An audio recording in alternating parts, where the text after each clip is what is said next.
Some consumer news for you now this afternoon. Affordability remains top of mind for so many Americans right now, perhaps especially Gen Z. A new report shows that generation is leaning on their parents for more financial help. Here to break down what's driving that trend and what it means for families is money and business expert Derrick Kinney. Derrick, thanks so much for being back with us today. My pleasure, Jason. Great to be with you. All right, so let's talk about Gen Z here because they're really having some issues. We got this new study highlighted by CNBC showing that Gen Z is having to lean on parents more than ever. And so the question is, what's causing that affordability crunch for that younger set right now? Well, first of all, it's a lack of financial education. We think that high school and college, they teach math and science, all the different things, but they don't teach people how to manage money, how to balance a checkbook, how to pay off debt, all those key ingredients. So once they get that first real job, oftentimes expenses and income meet very, very quickly. And so there's not a lot of money left over. So it makes it hard to save for that first house and really provide some level of financial independence. Thus, hello, mom and dad, can I live with you? Can you support me?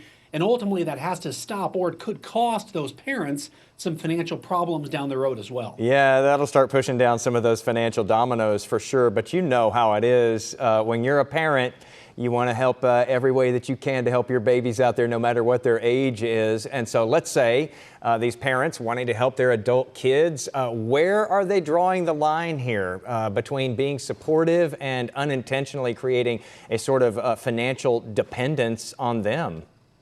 Well, it's a very gray line, Jason, according to this research. Most parents, they don't want to do it, but they feel guilty if they don't. And so they tend to provide for their kids. Here's what I find, though, is the most successful parents, when they're faced with a situation, is don't look at this as a lecture, but look at this as a lesson and really talking with your son or daughter through what they're going through. Even if you're not the best at money, you can still walk them through and help them make good financial decisions. It may be, hey, can you pay partial rent if you live back at home? And let's establish some boundaries and let's make sure you're looking for a job and some of those things where you're walking alongside them as opposed to just taking them back, and then they really don't feel independent at all, and that's really the last thing they want. Yeah, it's always a fine line to help someone out, but you also don't want to, teach some learned helplessness there.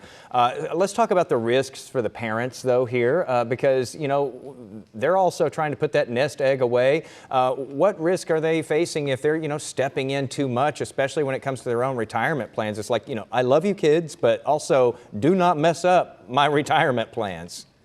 Yeah, first of all, never think that any help you give your kids, they're going to pay it back. If you ever think that, that is completely delusional and it doesn't make any sense at all. But what you want to make sure is you're not sacrificing your financial future for your current kids' financial crisis. Because so many parents, well-meaning, they put some of their own goals and dreams on hold, and then they realize while their kids are dependent on them right now, they could be dependent on their kids if they're not taking care of their money. So having the gift of no, as I like to call it, can be a very good gift for any parent to have, but it also teaches kids some hard lessons that you've got to be independent, and this could be the hard time to learn that lesson. Yeah, that little word is so hard to say, but sometimes you have to say it. Let's do some empowerment here, Derrick, and talk about for Gen Z adults who might be seeing this right now. What is a smart move that they might be able to make now to try to build that, financial independence, even in a tough economy right now? Yeah, first of all, you've got to give yourself a deadline. If you've had to move back in with mom or dad, or you're dependent on mom and dad financially, you want to say in 60 days, I'm going to move out of mom and dad's house. In 60 days, I'm going to become financially independent. And you've got to figure out a way then, whether that's working a part-time job additionally, working and starting a side hustle, whatever that may be, because once you can get your own autonomy, your own independence, now you're on track to do that. But realize this is very common. You're not alone, but the quicker that you can do that, you will be on your path to financial independence, which will put you on a nice path for your future. Some good info in there and an important topic. Derrick, thanks so much and for helping to teach me that word. I'm going to try it. No, it's hard. No. It's hard to do. Thanks, man. Really appreciate it.